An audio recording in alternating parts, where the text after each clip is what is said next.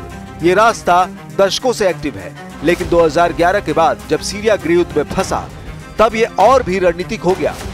दमिश्क से होते हुए हिजबुल्लाह के गढ़ दक्षिणी लेबनान तक पहुंचने वाले ये रास्ते आज भी ईरान हथियारों की नसें माने जाते हैं।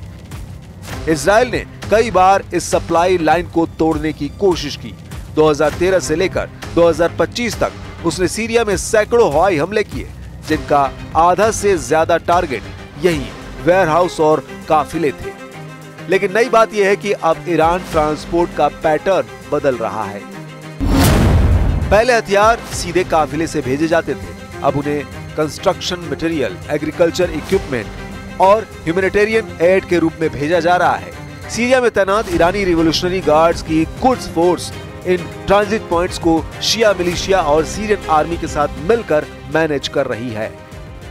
यही वजह है कि लारिजानी के इराक लेबनान दौरे में सीरिया के रास्ते की सिक्योरिटी पर भी चर्चा मानी जा रही है। अमेरिकी रक्षा विभाग के एक ताजा बयान में कहा गया है, अगर ईरान सीरिया कॉरिडोर को पूरी तरह सुरक्षित करने में कामयाब हो गया तो हिजबुल्लाह का रीआर्मिंग को रोकना लगभग असंभव होगा। इसका सीधा मतलब है कि ये सिर्फ डिप्लोमेसी नहीं बल्कि एक पूरे फ्रंट की लॉजिस्टिक वॉरफेयर तैयारी है। यही वजह है कि लारिजानी की मूवमेंट ने वॉशिंगटन और तेल अवीव दोनों में अलार्म बजा दिया है। अमेरिका जानता है कि इराक में ईरान का बढ़ता प्रभाव सीधे सीधे अमेरिकी सैन्य ठिकानों के लिए खतरा है, जबकि इजराइल के लिए सबसे बड़ा डर यह है कि नॉर्दर्न फ्रंट दोबारा एक्टिव हो जाए। अभी गाजा में हमास के खिलाफ उसकी आधी ताकत लगी है। ऐसे में हिजबुल्लाह अगर इजराइल और ड्रोन बरसाने लगा तो ये दो मोर्चों का युद्ध बन जाएगा। इजराइल डिफेंस फोर्स के चीफ इयाल जमीर ने हाल ही में कहा, हिजबुल्लाह की ताकत को कम करने के लिए हमें सीरिया और लेबनान दोनों में बिना मौका दिए पहले से स्ट्राइक करनी होगी।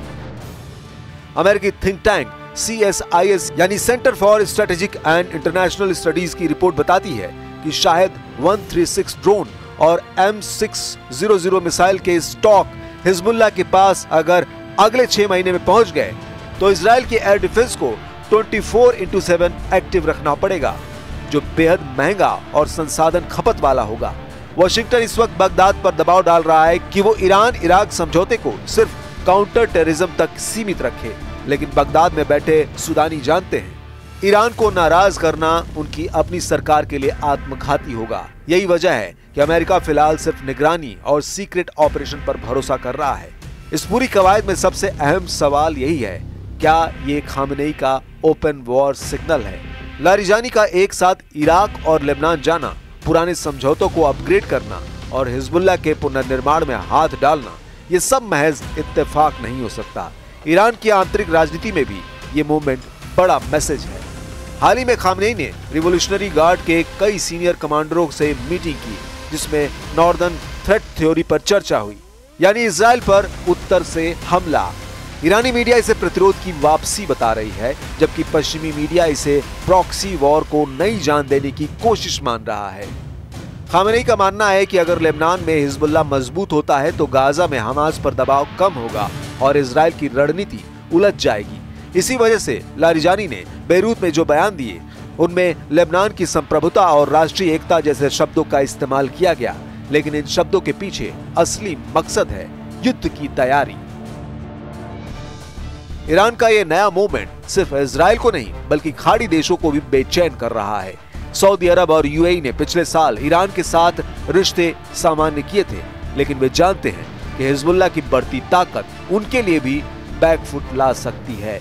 खाड़ी के कई बंदरगाह लेबनान और सीरिया के व्यापारिक नेटवर्क से जुड़े हैं। अगर हिजबुल्लाह इन रूट्स का इस्तेमाल हथियार ट्रांसपोर्ट के लिए करने लगे तो अंतर्राष्ट्रीय प्रतिबंध और जांच की मार पूरे क्षेत्र पर पड़ेगी। साथ ही यमन में हूती विद्रोहियों को मिल रहा ईरानी समर्थन और लाल सागर में शिपिंग हमले, ये सब मिलकर एक रीजनल एस्केलेशन की तस्वीर बना रहे हैं। कतर जैसे देश जो लेबनान में राजनीतिक निवेश रखते हैं, वे भी इस डेवलपमेंट को चुपचाप मॉनिटर कर रहे हैं। ओमान जो अक्सर ईरान के लिए बैक चैनल की भूमिका निभाता है, अभी तक चुप है। ये सब कुछ बताता है कि शायद बातचीत के दरवाजे फिलहाल बंद हैं। ऐसे में सवाल ये है, क्या अब युद्ध तय है या कोई बैक चैनल इसे रोक सकता है? इतिहास बताता है ईरान सीधे युद्ध में कूदने से बचता है, लेकिन अपने प्रॉक्सी को पूरी ताकत देता है। यही स्ट्रेटेजी यहाँ भी दिख रही है।